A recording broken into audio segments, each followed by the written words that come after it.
Sarah Martinez had dreamed of military service since childhood, but 3 weeks into basic training at Fort Benning, she was drowning in failure. Her drill sergeant screamed that she was the weakest link in her platoon as she struggled through. Obstacle courses finished last in every run and couldn't even complete a single proper push-up. The other recruits whispered behind her back that she would wash out within days, and Sarah began to believe they were right. Her confidence shattered. She sat alone in the barracks one evening, wondering if she should quit before facing another humiliating day. But as she packed her few belongings, a shadow appeared in the doorway, and when she looked up, she saw a man whose presence seemed to command the very air around him. The morning had started like every other nightmare Sarah faced at 0500 hours, with Drill Sergeant Williams screaming at the top of his lungs for everyone to get their sorry bodies out of their racks and into formation. The Georgia heat was already oppressive even before dawn, and Sarah could feel the sweat beading on her forehead as she fumbled with her bootlaces, while other recruits moved with practiced efficiency around her. She was always the last one ready. Always. The one holding up the formation, and always the target of William's venomous glare that seemed to burn right through her soul. During the morning PT session, Sarah watched in despair as her bunkmate Jessica cranked out push-ups like a machine, while she could barely manage 3 before her arms gave out completely. The sit-ups were no better, and when they moved to the 2-mile run, Sarah knew she was about to face her daily dose of public humiliation. She started strong, trying to keep pace with the middle of the pack, but by the half-mile mark her lungs were burning and her legs felt like concrete blocks dragging behind her. One by one, every single recruit in her platoon passed her until she was running alone with only Drill Sergeant Williams jogging backwards beside her, shouting insults about her pathetic performance. The obstacle course that afternoon was the final straw that broke what little spirit Sarah had left. The rope climb that seemed effortless for everyone else might as well have been Mount Everest for her, as she struggled to pull her body weight up even a few feet before sliding back down in defeat. The wall climb left her with scraped knees and bruised pride, while the low crawl through mud under barbed wire had her uniform filthy and her confidence completely destroyed. Williams pulled her aside after the exercise and told her in no uncertain terms that she was a disgrace to the uniform and that he had never seen anyone so completely unsuited for military service in his 20 years of training soldiers. Back in the barracks that evening, Sarah sat on her bunk, staring at the letter she had started writing to her parents, explaining why she was coming home as a failure. The other recruits avoided eye contact with her as they went about their evening routines, cleaning weapons and preparing gear for the next day of training. She could hear them whispering about how long it would take for her to finally give up and whether she would make it through another week. Jessica tried to offer some encouraging words, but even her forced smile couldn't hide the pity in her eyes that made Sarah feel even worse about her situation. The weight of disappointment pressed down on Sarah like a physical force as she thought about all the people back home who believed in her. Her father had served in Vietnam and always told her that Martinez women were fighters who never gave up, but here she was, ready to prove him wrong. Her high school guidance counselor had written a glowing recommendation letter talking about her determination and leadership potential. But those words felt like cruel jokes now as she faced the reality of her limitations. The recruiting poster in her bedroom back home showed strong, confident soldiers, and Sarah wondered how she had ever believed she could be one of them. As darkness fell over the base, Sarah made the decision that had been building in her mind for days. She would request to speak with her commanding officer in the morning and formally withdraw from the program.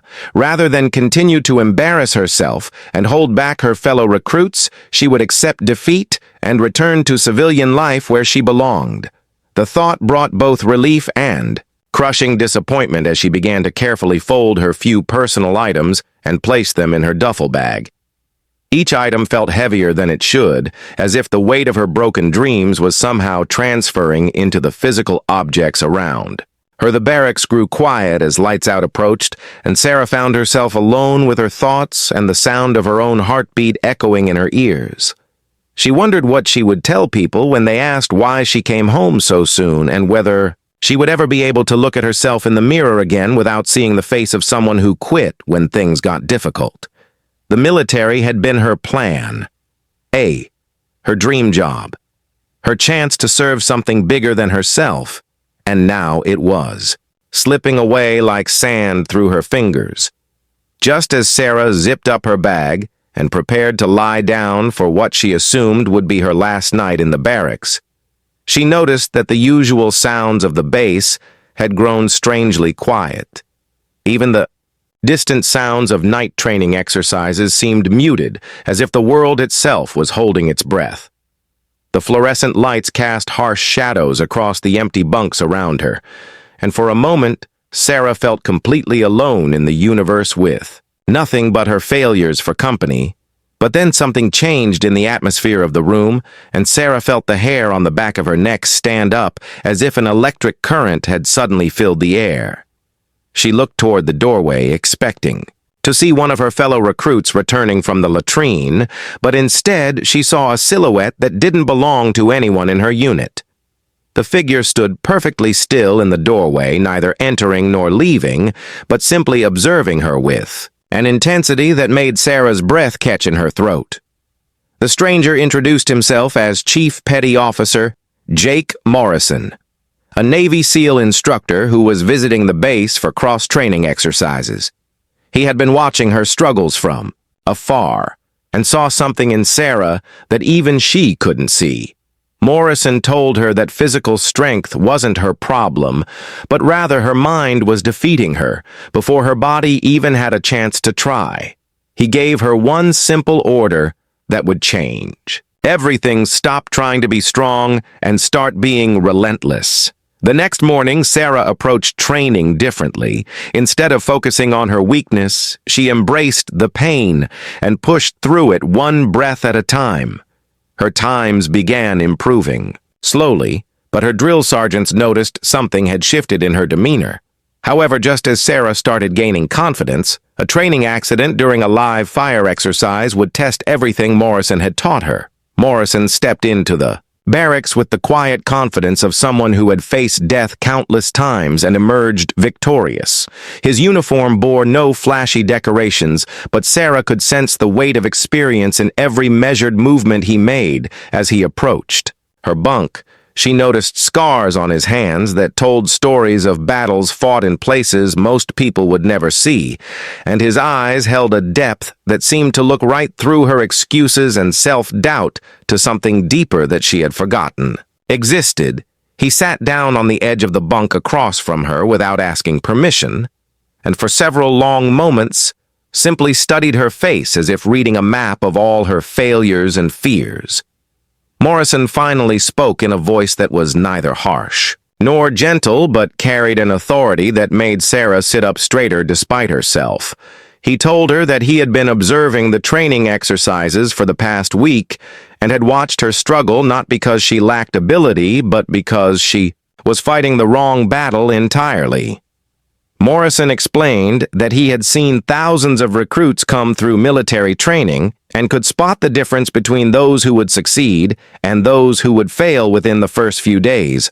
Sarah expected him to tell her she was in the failure category, but instead he said something that shocked her to her core. He told her that she had the heart of a warrior, but was trying to fight like everyone else instead of discovering her own unique strength. He said that some soldiers were built like tanks meant to overpower obstacles through sheer force, but others were built like water meant to find a way around, over, or through any barrier by refusing to give up. The SEAL instructor reached into his pocket and pulled out a small worn notebook that looked like it had been through multiple deployments and combat zones. He flipped through pages covered in his handwriting until he found what he was looking for, then showed Sarah a list of names that he said represented every soldier he had ever mentored who went from failure to success. The common thread, he explained, was not that they became physically stronger, but that they learned to redefine what strength meant and stopped Measuring themselves against other people's standards, Morrison told Sarah that her mistake was trying to be the fastest, strongest, most physically impressive recruit, when her real power lay in her ability to endure and persist long after others would quit. He said that in real combat situations, the soldier who survives is not always the one who can do the most push-ups, but the one who refuses to stop fighting even when everything seems hopeless. Sarah felt something stirring inside her chest as his words began to penetrate the wall of self-doubt she had built around herself. He gave her specific instructions for the next day, telling her to forget about competing with other recruits and instead focus on competing with her own limitations. Morrison said that every time she felt like quitting, she should take one more step, do one more repetition, breathe one more breath, and then repeat the process until it became automatic. He explained that relentlessness was not about never feeling pain or fear, but about continuing to move forward despite those feelings until they became background noise rather than controlling forces. The conversation lasted nearly 2 hours as Morrison shared stories from his own training and deployment experiences, including times when he had failed miserably and wanted to quit. He told her about a mission in Afghanistan where his team was pinned down for 18 hours, and the only thing that kept them alive was their refusal to give up even when ammunition ran low and hope seemed lost. Morrison said that physical training was just preparation for mental battles that would determine whether she lived or died in real combat situations. As Morrison prepared to leave, he gave Sarah one final piece of advice that would echo in her mind for years to come. He told her that tomorrow she should not try to impress anyone or prove anything to her drill sergeants, but simply focus on becoming 1% better than she was today. He said that small improvements compounded over time would create dramatic changes, and that her goal should be progress, not perfection. The next morning, Sarah woke up before Reveille, feeling different than she had since arriving at Fort Benning. Instead of dreading the day ahead, she felt curious about what she might discover about herself when she applied Morrison's philosophy to her training. She approached the morning PT session with a completely different mindset, focusing not on how she compared to other recruits, but on whether she could do one more push-up than yesterday. During the 2-mile run, Sarah found herself falling behind the pack as usual, but instead of becoming discouraged, she remembered Morrison's words about being relentless. She focused on maintaining a steady pace and breathing rhythm rather than trying to keep up with faster runners. When her lungs started burning, she told herself to run for 10 more steps. Then, 10 more after that, breaking the distance down into manageable pieces rather than thinking about the overwhelming total. The obstacle course that afternoon became a completely different experience as Sarah approached each challenge with patience and determination rather than panic and self-doubt.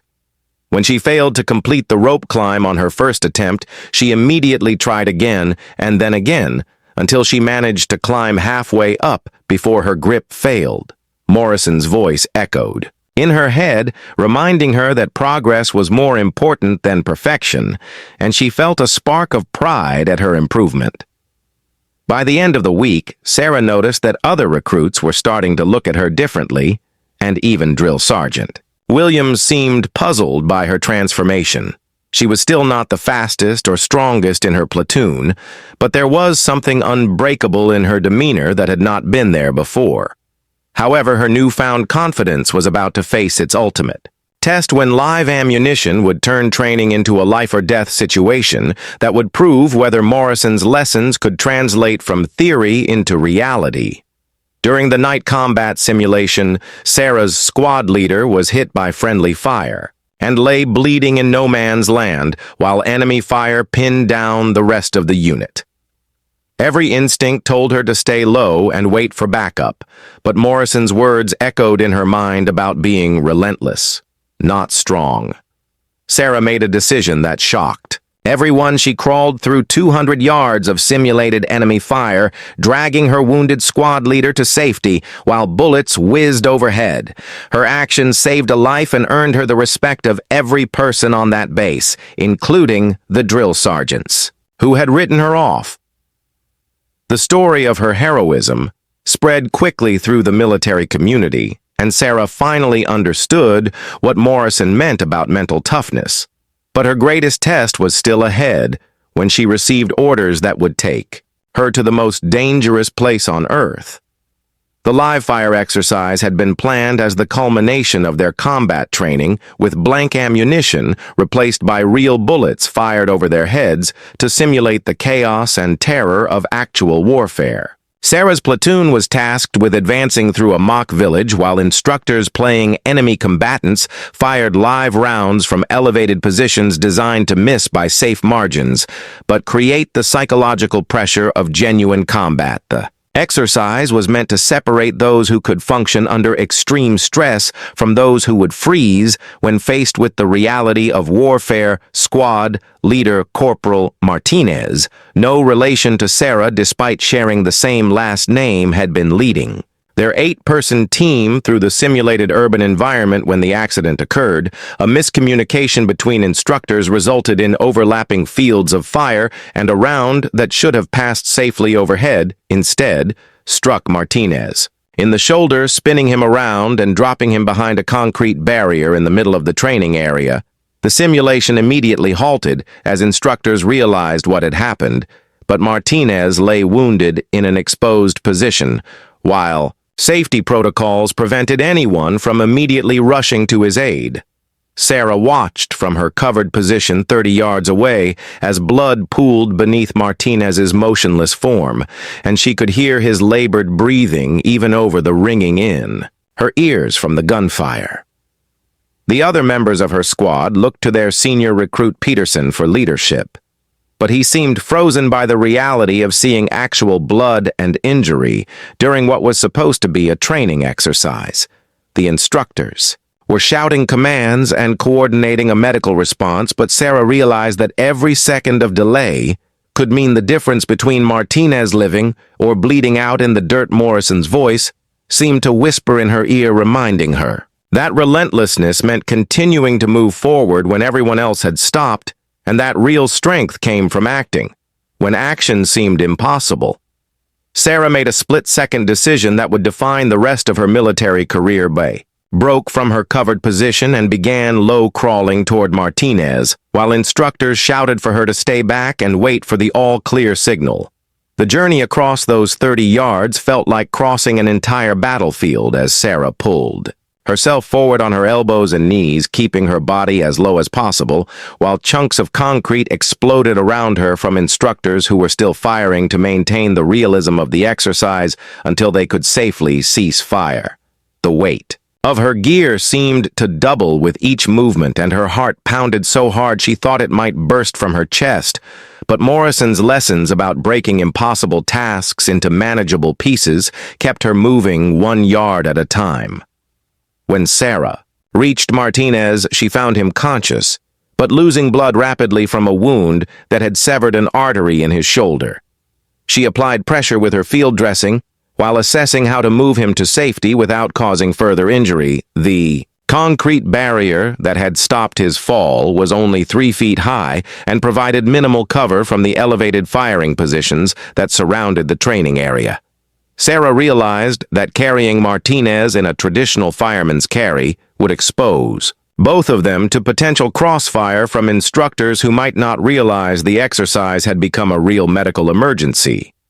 Drawing on techniques she had learned during combat lifesaver training, Sarah fashioned a makeshift drag harness from Martinez's own gear and began pulling him backward toward the nearest substantial cover while maintaining pressure on his wound with her free hand. The process was agonizingly slow, as she had to move in short bursts between safe positions while coordinating with Martinez, who despite his injury was trying to help by pushing with his legs when possible. The sound of approaching helicopters told Sarah that a medical evacuation was being organized, but she knew that Martinez needed immediate attention that could not wait for the medevac team to establish a landing zone and deploy medics. She continued dragging him toward the rally point, where the rest of their squad had taken cover, while instructors finally managed to cease all firing and establish a safe corridor for the rescue operation. When Sarah finally reached safety with Martinez, still conscious and responsive, the entire training cadre stood in stunned silence at what they had witnessed. A recruit who had been written off as the weakest member of her platoon had just demonstrated the kind of courage under fire that seasoned combat veterans might hesitate to attempt. The base medics took over Martinez's care and confirmed that Sarah's quick action and proper application of first aid had likely saved his life by preventing him from going into shock from blood loss. Word of Sarah's actions spread through Fort Benning like wildfire as instructors and drill sergeants who had dismissed her as hopeless began to reassess everything. They thought they knew about her capabilities. Drill Sergeant Williams, who had been her harshest critic, pulled her aside after the incident and told her that in 20 years of training, soldiers he had never seen a recruit display that level of battlefield courage and decision-making under pressure. The incident report that was filed became part of Sarah's permanent record and caught the attention of senior officers who began tracking her progress through the remainder of basic training. Her fellow recruits looked at her with a mixture of awe and respect that she had never experienced before, and Sarah finally understood what Morrison meant when. But even as Sarah basked in her newfound respect and confidence, she had no idea that her actions had been observed by more than just her training cadre. A group of special operations recruiters had been visiting the base that day and witnessed her rescue of Martinez, leading to discussions about her potential for advanced training that would take her far beyond the basic infantry role she had originally enlisted for 3 weeks later as Sarah prepared for graduation from basic training. She received orders that would change the trajectory of her entire military career deployment to Afghanistan with a unit that specialized in the most dangerous missions in the most hostile territory on Earth. The same recruit who had once packed her bags ready to quit was now being sent to prove herself in actual combat, where Morrison's lessons about relentlessness would mean the difference between coming home alive or in a flag-draped coffin. 6 months later, Sergeant Sarah Martinez found herself deployed to Afghanistan, where her unit was tasked with protecting a remote outpost that had been under constant attack. Her transformation from the failing recruit to a confident soldier was complete, but when Taliban forces launched a coordinated assault on their position, Sarah discovered that all her training had prepared her for this moment. She led her squad through a harrowing 12-hour firefight, using the relentless mindset Morrison had taught her to keep fighting even when ammunition ran low and hope seemed lost. When reinforcements finally arrived, they found Sarah still standing guard over her wounded comrades, having refused to abandon her post. The Navy SEAL who had given her one life-changing order was among the rescue team. And when their eyes met across the battlefield, Morrison simply nodded, knowing that the scared recruit had become exactly what he saw in her. That night in the barracks, a warrior who understood that true strength comes not from the body but from an unbreakable spirit. Forward Operating Base Viper sat like a defiant fist in the heart of Taliban territory, surrounded by mountains that provided perfect cover for enemy fighters who had been probing the base defenses for weeks. Sarah's squad had been assigned to Tower 3, the most exposed position on the perimeter, where previous attacks had claimed the lives of 6 soldiers in the past month. The outpost housed barely 200 American and Afghan forces who were tasked with disrupting enemy supply lines through a valley that had been contested territory for over a decade. Sarah had earned her sergeant stripes through a combination of the courage she displayed during the training accident and her uncanny ability to remain calm under pressure during subsequent combat operations in less hostile areas of the country. Her squad consisted of 7 soldiers, including 2 Afghan interpreters, who had become trusted members of the team despite the constant threat of insider attacks that plagued coalition forces throughout the region. The attack began at 0347 hours with a coordinated barrage of rocket-propelled grenades that lit up the night sky like deadly fireworks and sent shockwaves through the base that knocked Sarah from her cot in the guard tower. She immediately began coordinating her squad's response, while enemy machine gun fire raked their position from multiple directions, indicating that this was not the usual probing attack, but a full-scale assault designed to overrun the base. Within minutes, Sarah realized that the enemy had managed to breach the outer perimeter in at least 3 locations and were advancing on the main compound using tactics that suggested they had inside knowledge of the base layout.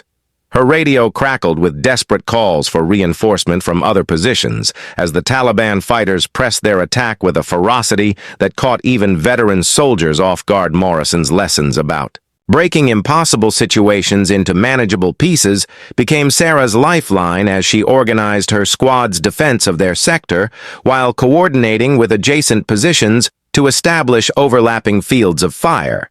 The enemy seemed to have unlimited ammunition and reinforcements, while Sarah's squad was already running low on grenades and facing the prospect of rationing their remaining rifle ammunition. When Private Johnson took a sniper round through the chest, Sarah found herself applying the same combat lifesaver techniques she had used on Martinez during training, while simultaneously directing return fire against enemy positions that seemed to multiply every time they eliminated one threat. The weight of command pressed down on her as she realized that the lives of her entire squad depended on decisions she made in split-second moments, while bullets shattered the concrete around their position. The Taliban fighters employed a tactic of advancing under cover of darkness, then retreating before dawn to avoid coalition air support. But this attack continued well past sunrise, suggesting they were committed to overrunning the base regardless of casualties. Sarah's position became increasingly isolated as communication with other towers was lost, and she had to assume that her squad might be the last organized resistance between the enemy and the main compounders. The hours dragged on. Sarah watched her ammunition supplies dwindle while enemy fire intensified, then decreased, indicating that the Taliban had committed significant resources to this assault. Her squad members looked to her for leadership, and she drew on Morrison's teachings about relentlessness to project confidence even when she felt overwhelmed by the magnitude of their situation. The turning point came when Sarah realized that the enemy was using a dried riverbed to approach their position undetected, and she made the decision to abandon their fortified tower to establish a new defensive position that would deny the Taliban their covered approach route. The movement required her squad to cross 50 yards of open ground under enemy fire. But Sarah led from the front using the same low-crawling techniques she had employed during the training accident. The new position allowed Sarah's squad to establish a crossfire with the remaining defenders in Tower 2, and they managed to halt the enemy advance just as their ammunition reached critical levels.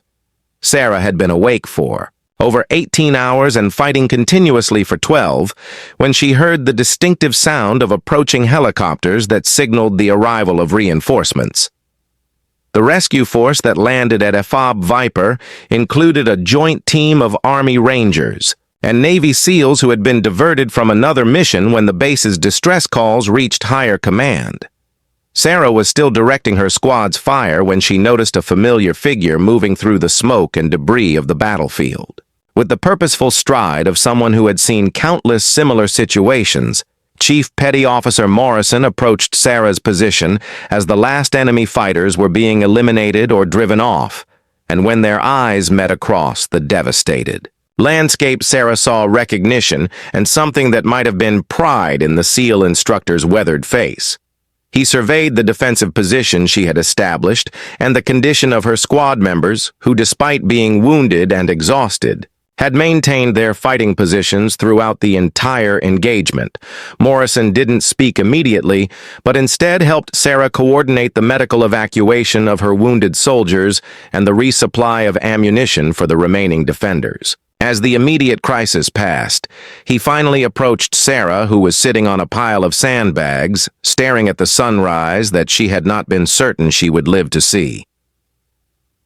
The SEAL instructor sat down beside her, and for several minutes they watched, The sun climbed over the mountains that had hidden so many enemy fighters during the night's battle. Morrison finally broke the silence by telling Sarah that he had read the after-action reports from her previous engagements and had specifically requested to be part of the rescue force when he learned that her unit was under attack. He told her that the scared recruit who had been ready to quit basic training had become exactly what he had seen in her that night in the barracks, a soldier who understood that true strength came not from physical power, but from an unbreakable spirit that refused to surrender, regardless of the odds. Sarah realized that Morrison's simple order to be relentless rather than strong had not just changed her military career, but had literally kept her and her squad alive through the longest night of their lives. As helicopters began evacuating the wounded and bringing in reinforcements to secure the base, Sarah understood that her journey from failure to warrior was complete, but that the lessons Morrison had taught her would continue to guide her through whatever challenges lay ahead in a career that had been transformed by one life-changing conversation in a darkened barracks so many months ago.